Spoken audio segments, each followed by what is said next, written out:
Hey, my name is Aisha Neal, aka Tia, and today I'll be talking about the Australian New Wave in cinema. So I'm actually gonna predate the actual wave and talk about Australia and its relationship to cinema. Starting before the Great Depression in the 1930s, the government was against the film industry and in turn the industry was slow. This decline could have been in response to the government's attitude towards them. One instance is when Raymond Langford, who's noted as Australia's leading scenarist and motion picture producer, was refused permission to film on an island in Sydney Harbour, even though it was open to tourists at the time. Also in New South Wales, films couldn't be released until they were approved by the Chief Secretary, a system that is somewhat similar to the production code in America. When sound came into play, Australia was slow to accept the new technology, but in the 1930s, two film companies, His Majesty's Theatre and Cinesound, emerged and transitioned their films into sound motion pictures. When World War II happened, the government pushed women to take over the men's jobs while they were off fighting in the war, similar to like how women in America took over industry while their men went off. Now, when the war ended and the men came back, women were asked to go back to their original jobs, aka being a housewife, taking care of the house, the kids, and the husbands.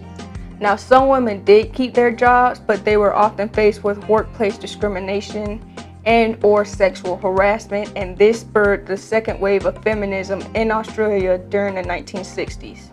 Now, protests not only happened because of these injustices, but they were also centered around the legalization of abortion, access to birth control pill, fighting sexual double standards, as well as the objectification of women's bodies and violence against women. All throughout this time, there was tension between Europeans and Aboriginals, aka Australia's indigenous peoples. When Europeans first came to Australia, their relationship was quite friendly. However, it soured as Europeans expanded and they started to fight over land and resources. Throughout the years, Aboriginals were subject to mass killings, as well as being relocated to reserves and missions in the name of protection. Going through this colonialism, many Aboriginal people were denied the right to practice their own culture. Even though they went through all of this, their customs and traditions still live on. The tension between the two groups were still tense during the time of the Australian New Wave.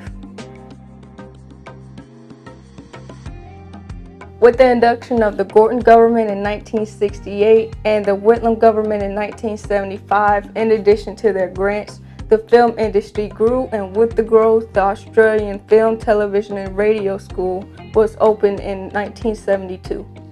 Through the school, 25 students were chosen to attend the school that received $10 million per year from the government. These events led us to the Australian New Wave, which occurred from 1975 to 1985. During this time, the government supported the industry as a way to invoke Australian nationalism, and to the directors, their films were meant to dispel any inaccurate stereotypes in foreign films.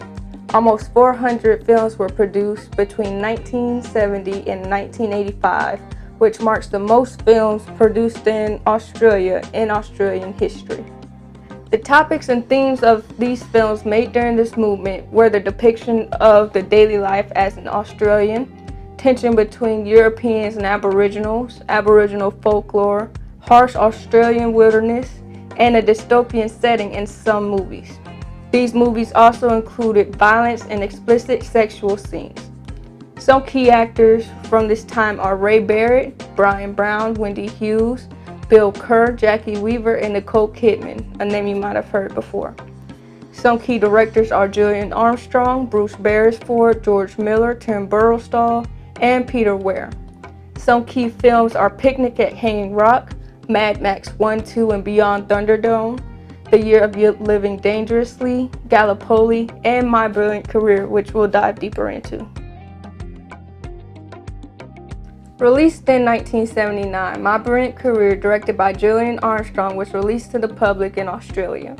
In this film, our protagonist, Sylvia Melvin, wants to become a famous writer, but she faces opposition from her family.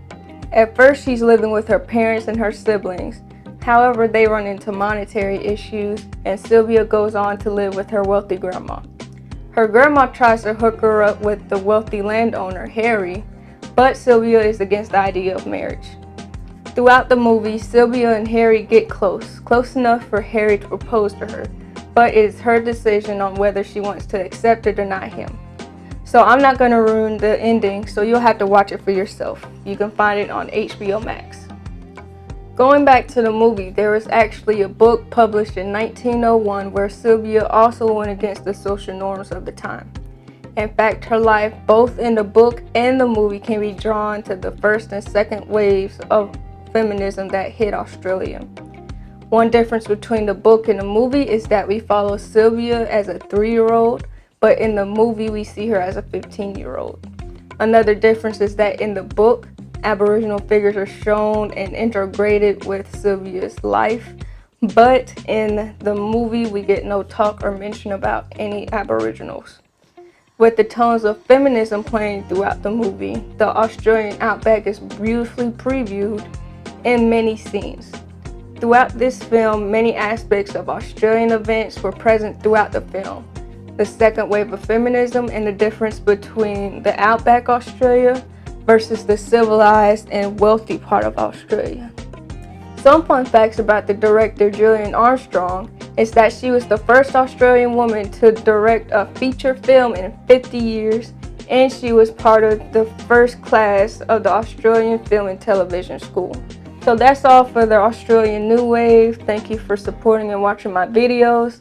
Please like and comment, and I'll catch you on the flip.